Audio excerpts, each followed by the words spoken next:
नहमदुहु व नसल्ली अला रसूलिहिल करीम औज़ु बिल्लाहि मिनश शैतानिर रजीम बिस्मिल्लाहिर रहमानिर रहीम। मोहतरम करम सामीन अस्सलाम वालेकुम। प्रोफेसर अब्दुल चौधरी आपसे मुखातब है। एक इंतहाई ईमानफरोज़ कहानी है, इसमें इंग्लिश में, तो पहले मैं इसका उर्दू में तारीफ़ करा दूँ। सुल्तान महमूद गज़नवी जब सोमनाथ पर कामयाब हमला किया तो वापसी पर ना हिंदुओं ने उन्हें 2 गाइड मुहैया किए कि जो राजपूताना आज का राजस्थान कहलाता है में से शॉर्टकट बताएंगे ताकि आसानी से वो गुजर जाएं। लेकिन उन्होंने शॉर्टकट बताने की बजाय महमूद को और भी उलझा दिया। महमूद ने उन्हें बुलाया तो उन्होंने कहा कि हमने तो अपना काम कर दिया है, अब आपकी फ़ौज जो है ना तबाह बर्बाद हो जाएगी। तो महमूद ने कहा बिल्कुल नहीं होगी, अल्लाह पाक का हमारा अल्लाह पाक पर पूरा ईमान है, वो हमारी मदद करेंगे। तो महमूद ने उन दोनों के सर कर्म करा दिए, वो इस काबिल थे। तो महमूद को फिर अल्लाह पाक ने जो है ना ईशा की नमाज़ पढ़ी और गिड़गिड़ा कर दुआ मांगी तो अल्लाह पाक ने तीर का ना रोशनी में इशारा दिया, तीर का। तो महमूद गज़नवी ने कहा कि अल्हम्दुलिल्लाह हमें अल्लाह पाक ने जिस तरफ तीर का निशान इशारा दिया उस तरफ हमें जाना चाहिए। तो वो गए, तो वो आगे नखरस्तान था, तो वो उनकी आर्मी ने जो है ना पानी जमा किया और इस तरह उनकी बचत हुई। तो अब मैं इसको इंग्लिश में बयान करता हूँ। तो इंग्लिश में है, Allah almighty help Sultan Mahmud Ghaznavi through his misled path in the desert of Rajputana, Rajasthan.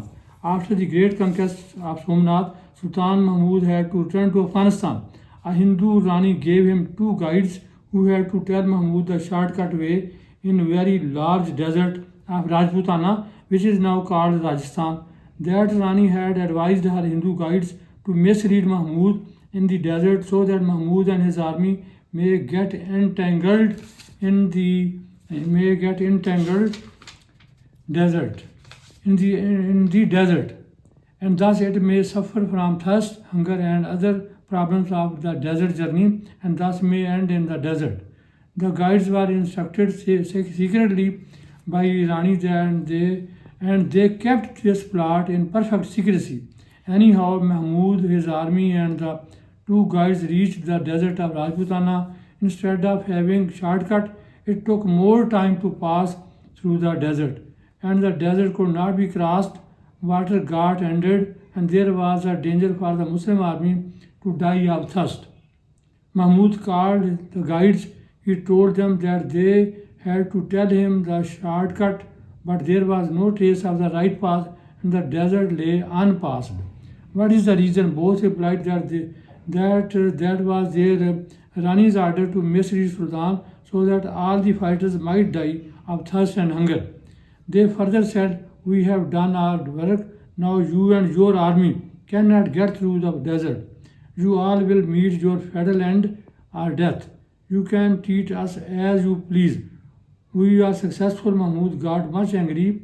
He said, no, your thinking is wrong. We are Muslims. We shall seek Allah's help, who would help us and show us the right path and save us in this trackless, waterless, dangerous desert. Soon after it, he drew his sword and beheaded the guides. They deserved it. Now Mahmud said Isha prayer and implored Allah Almighty to help them. He even wept very much.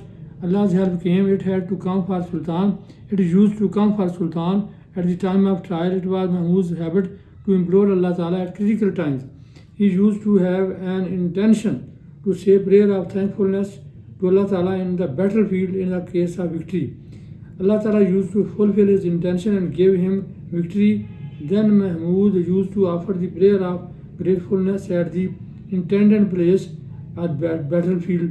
In this trial of the misled path, God extended great help. He showed Mahmud and his holy fighters an arrow of light in the sky. Mahmud got happy and expressed thanks before Allah Almighty and gave good news of finding the solution of the problem. He ordered his large army to travel towards the direction of arrow of light. All did so. After covering some distance at night, they also saw some water birds flying towards the direction of arrow of light. All were overjoyed because it was second proof of finding water in the desert. When they covered some more distance to their astonishment, and according to Allah's indication of an arrow of light, they found an oasis. The water had been found. All drank it. They filled their water goat skins with water, stayed at day there, and continued their journey. They safely reached Sindh, then Multan, Peshawar, and finally Afghanistan. How lamentably Iqbal laments over Mahmud's spirit, which is not found now. He says, ना गजनवी में वो तड़प रही ना खम है जुल्फ़े एजाज में. There is no spirit in Ghaznavi, there is no Ijaz like obedience now. Thank you.